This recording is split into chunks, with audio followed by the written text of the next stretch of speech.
हाँ बताइए। अब सरकार आज भी मंत्री जो है वो जवाब दिए कि सब लोग का होगा, लेकिन उसमें भी कहीं ना कहीं जिस प्रकार से मेरिट वाले अभ्यर्थी हो चाहे नॉट मेरिट वाले अभ्यर्थी हो, उनको लेकर के बड़ा कन्फ्यूजन है। उस पर बताइए। अभी भी तो सरकार बोल रहा है ना तुमको कि ये टाल मटोल वाला नीति बता रहा है कि इसमें जो बच गया उसको 8वां चरण में भी हम ले जाएंगे। अभी जो बच गया है उसको 8वां चरण में ले जाएंगे। तो ये विद्यार्थी लोग को सोचना चाहिए कि यहाँ सरकार टाल मटोल का नीति कर रहा है, फंसाने का। इसमें कुछ करेगा नहीं। आखिर जब 12 मार्च को 24,000 कुछ रिजल्ट दिया है तो 21 मार्च को मेरिट लिस्ट बनाया और 24,000 कुछ में से छंट गया। इसका मतलब बाकी लड़का वो कहाँ से आया? तो सरकार ये माने अपना प्रमाण दे रहा है कि आज माने केंद्र का आदेश का अनुसार हम 11 वाला को लाइफ टाइम मान्यता दे रहे हैं। तो 11 वाला को जो 19 का वैकेंसी था उसमें समायोजित नहीं न कर सकता है। अच्छा, 12 मार्च अब सरकार आज कह रहा है, अगर मान लीजिए इस चीज़ को कि नहीं, जैसा कि दिख रहा है स्थिति कि मान लीजिए गवर्नमेंट या पेपर भी छाप रहा है कि 72,000 क्वालिफाई हो गए 2019 में। अब 12 मार्च को सरकार कहा कि 24,519 सफल है, प्रेस विज्ञप्ति में भी वही है। आज अगर सरकार कह रहा है कि 72,000 सफल हुए तो इस पर क्या? तो ये सरकार का गलती है ना। सरकार ये चकमा दे रहा है। 72,000 क्यों नहीं 12 मार्च को इशू किया? 72,000 जब 24,000 बताया उसी दिन उसको बताना चाहिए कि 72,000 लड़का क्वालिफाई किया है। 24,000 क्यों बताया? तो विज्ञप्ति के अनुसार कई लोग जो हैं जो मेरिट में आए हैं उनका कहना है कि विज्ञप्ति के अनुसार बहाली होनी चाहिए, और विज्ञप्ति में है कि मेगा सूची जो है ये जो 21 मार्च को ये जो मेरिट और नॉन मेरिट का जो लफड़ा बताया है, ये कोई ज़रूरी नहीं है कि 19 वाला लड़का ही खाली आया है मेरिट में। कुछ लड़का आया होगा मेरिट में, बाकी बाहरी लड़का कहाँ से आया वो? तो आपका कहना है कि 2011 वाला है, तो 2011 वालों को लेकर के भी तो सरकार स्पष्ट नहीं कह रहा है ना कि उसमें 2011 वाले को हम डाले हैं, उसकी भी तो क्लैरिफिकेशन नहीं है। नहीं तो सरकार को यही क्लियर करना पड़ेगा ना। सरकार को यही तुम लोगों को सरकार जो है बरगला रहा है, चकमा दे रहा है। आखिर वो लड़का 72,000 तुम माने ऑफिशियल डाटा भी तो नहीं दे रहे हो कि 72,000 लड़का क्वालिफाई किया था। और अगर ऑफिशियल डाटा आ जाता है कि हाँ भाई 60,000 70,000 लड़का क्वालिफाई कर गया है इसमें, हाँ, तब उसके बाद क्या? तो मेरिट लिस्ट जो 21 तारीख को बनाया है, 21 तारीख को जो मेरिट लिस्ट बनाया है उसका जांच होना चाहिए कि हाँ इसमें 11 वाला लड़का आया है कि नहीं आया है। अगर मेरिट लिस्ट में 11 वाला लड़का भी आता है तो ये गलत है। 11 वाला के लिए अलग सीट सृजित करे। तो आई मेरिट लिस्ट को लेकर के है कन्फ्यूजन कि आज कई लोग नॉट इन मेरिट लिस्ट में हो गया है, जो कि 12 तारीख को क्वालिफाई था। मेरिट और नॉट मेरिट का तो कोई सवाल नहीं उठता है। 12 मार्च को जो रिजल्ट दिया है सारा क्वालिफाई उस दिन है, उसी में से उसको चुनना था ना, उसी में से चुनना था। उस दिन वो चुन लिया था, कितने फिक्स था। जब वो चुना तो सीट बच भी गया, माने कुछ खाली रह गया, कमे लड़का पास किया।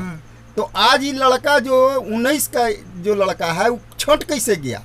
इसका मतलब कि उस जगह पर घपला हुआ है, या तो क्वालिफाई ज़्यादा लड़का किया है, नहीं तो 11 वाला को ला रहा है इसमें। तो 11 वाला को ला रहा है तो वो गलत कर रहा है। 11 वाला के लिए उसको अलग से सीट मैनेज करना चाहिए। ये जो एक 19 वाला लड़का है, 19 वाला के लिए ना एग्जाम लिया था वो, कि 19 वाला ठीक है। आज बोल रहा है सरकार की भाई हम पात्रता का एग्जाम लिए थे, तो सीट कैसे दिखाए थे आप? वैकेंसी वहीं पर तो दिक्कत हो गया कि सरकार आज सरकार इसको पात्रता परीक्षा घोषित कर रहा है। कल तक ही कॉम्पिटिटिव नेचर का एग्जामिनेशन था। हाई कोर्ट में सरकार का जो काउंटर है उसमें भी है कि कॉम्पिटिटिव नेचर का एग्जाम है। आज उसको पात्रता घोषित करके सब लोग को सर्टिफिकेट पकड़ा के नियोजन इकाई में भेजने की बात। वो टाल मटोल वाला धंधा है वो। आज मान लो कि 11 वाला को आज 21 में लिया है ना, तो हो सकता है 19 वाला को लेकर के 39 में चल जाएगा वो। तो इसके लिए माने जो कैंडिडेट है वो नॉट मेरिट वाले, नॉट मेरिट और मेरिट दोनों लड़का को यही डिमांड करना चाहिए कि ये 12 मार्च को जो आप क्वालिफाई का रिजल्ट दिए हैं, आज कह रहे हैं कि 72,000 है, वो माने ऑफिशियल नहीं है, पेपर के थ्रू तुम लोग को जानकारी हो रहा है। ऑफिस के तरफ से तो कोई डाटा नहीं है कि 72 लड़का या चाहे ज़्यादा लड़का पास कर गया है। कोई ऑफिशियल जानकारी तो नहीं है। तो आज अगर सरकार कहेगा कि हाँ उस दिन ज़्यादा लड़का पास कर गया था तो वो सरकार की गलती है, तो सरकार के गलती का लड़का काहे भोगेगा? लड़का काहे भोगेगा सरकार के गलती को? सरकार अपना उसका सुधार करे। अब रहा बात कि 19 के लिए जो वैकेंसी दिखाया है विज्ञापन में, उसी के लिए ना 20 में या 21 में तुम लोग से कोरोना पीरियड में परीक्षा लिया है, उसी के लिए ना 2020 सितंबर। तो आज बोल रहा है कि हम पात्रता के लिए, ठीक है वो आवेदन थी फॉर्म में चाहे विज्ञापन में पात्रता का ही हेडिंग है, नौकरी का हेडिंग नहीं है, वो ठीक है। लेकिन वो नौकरी का सीट क्यों दिखाया था वहाँ? जब सीट दिखाया है तो लड़का तो भाई नौकरी के लिए ना वहाँ एग्जाम दिया है, आज पात्र है और सीट है, तो सरकार को बहाल करना चाहिए। तो उस सीट में 2011 वाला आ रहा है, ये तो सरकार कहीं से क्लियर कर ही नहीं रहा है कि 2011 वाला आ रहा है। यही ना बरगला रहा है सरकार करियो नहीं रहा है क्लियर, यही बरगला रहा है। अगर 11 वाला को इसमें ला रहा है तो अभी का 19 वाला लड़का को ये डिमांड करना चाहिए कि मेरे साथ वो लड़का क्यों आएगा, उसके लिए अलग से सीट का व्यवस्था तो फिर सरकार तो अब एनसीटी का हवाला दे रहा है कि गवर्नमेंट उनकी वैधता लाइफ टाइम कर दी है। तो अलग से उन लोगों का कहीं ना कहीं समायोजित कीजिए, वो अलग से कीजिए। तो अब यहाँ पर हो क्या गया है कि मेरिट और नॉन मेरिट कैंडिडेट दो फाड़ हो गया है। नहीं तो माने इसमें उम्मीदवार जितना है लोग उन लोगों का गलती है, आपस में लड़ने। सरकार का ये पॉलिसी है कि आपस में लड़ा दो।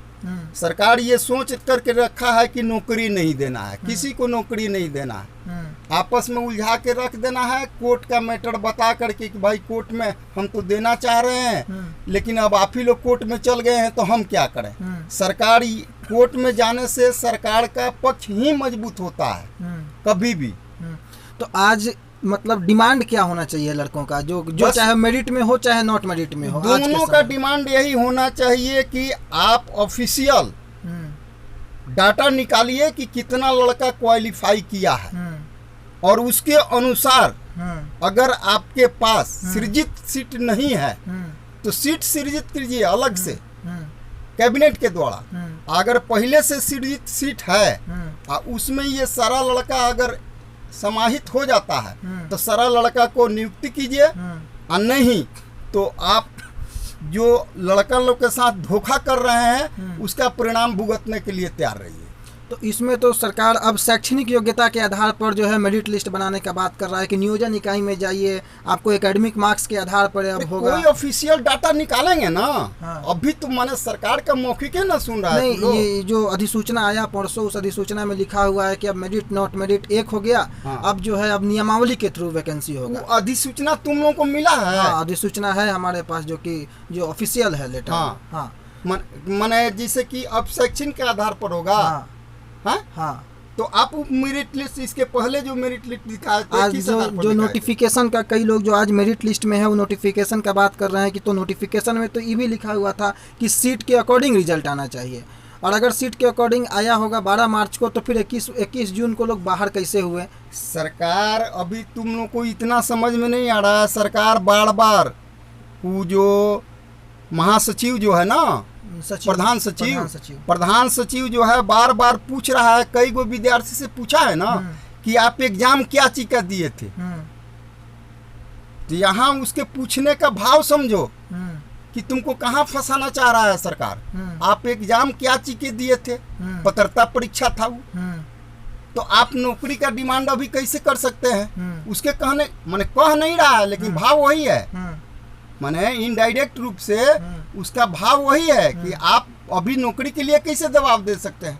आज भी अगर नौकरी के लिए हम इसलिए दबाव दे रहे हैं कि आप सीट जो है वैकेंट दिखाए हैं उतना के लिए आप एग्जाम लिए हैं। आज आप कह रहे हैं कि नहीं हम पात्रता के लिए लिए हैं। ठीक है, फॉर्म में विज्ञापन में पात्रता लिखा हुआ है, लेकिन आप वहाँ वैकेंसी में दिखाए हैं ना कि इतना सीट के लिए एग्जाम ले रहे हैं।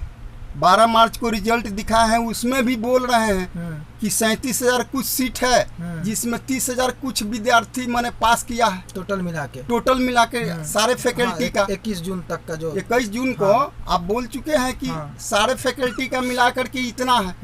तो सारे फैकल्टी का जब उतना है तो ये बाहर से जो आप अभी उसी में उतना ही में मेरिट और नॉन मेरिट कैसे हो गया, जबकि सीट से कम में लड़का पास किया है? तो इसका मतलब है कि कहीं ना कहीं बाहर से आप लड़का ले आए हैं, नहीं तो पास किया है ज्यादा।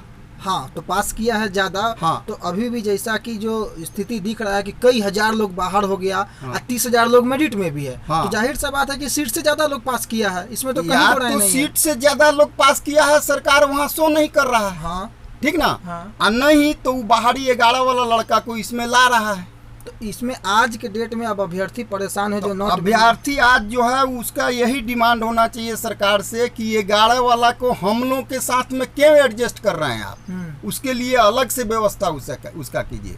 और जितना क्वालिफाई है उसका नियुक्ति का प्रक्रिया शुरू कीजिए।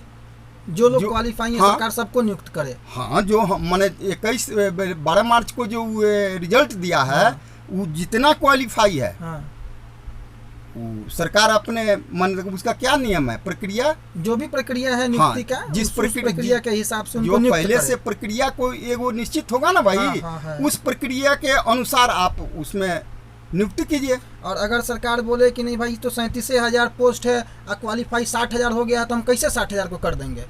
तो ये तो सरकार ना सोचेगा कैसे कर देंगे। अब 11 वाला को आज कैसे ला दीजिएगा आप मेरे साथ? 11 वाला लड़का को आज मेरे साथ कैसे ला दीजिएगा? इसका मतलब 11 वाला आज यहाँ फिलअप कर जाएगा और हम चल जाएंगे 39 में।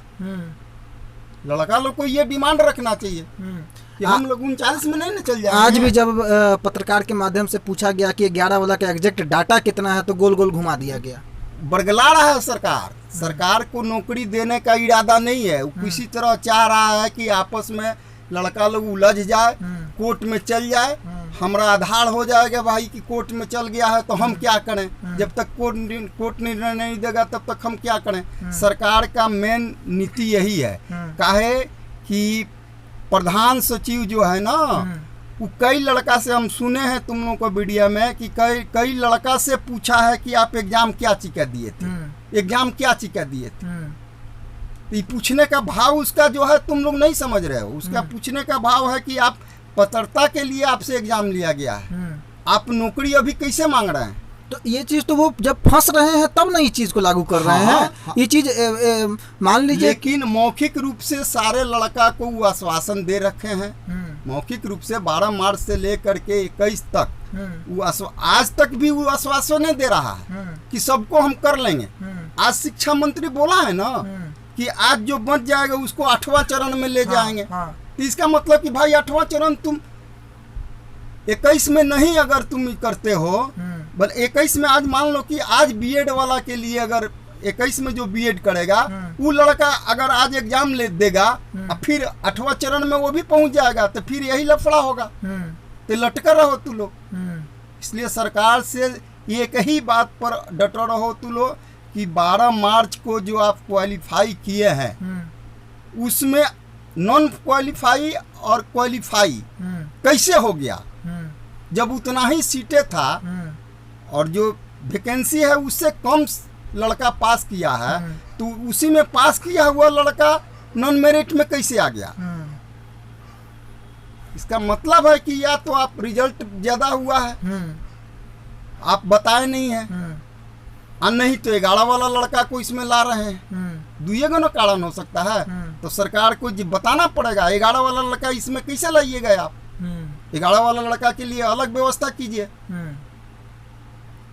चलिए।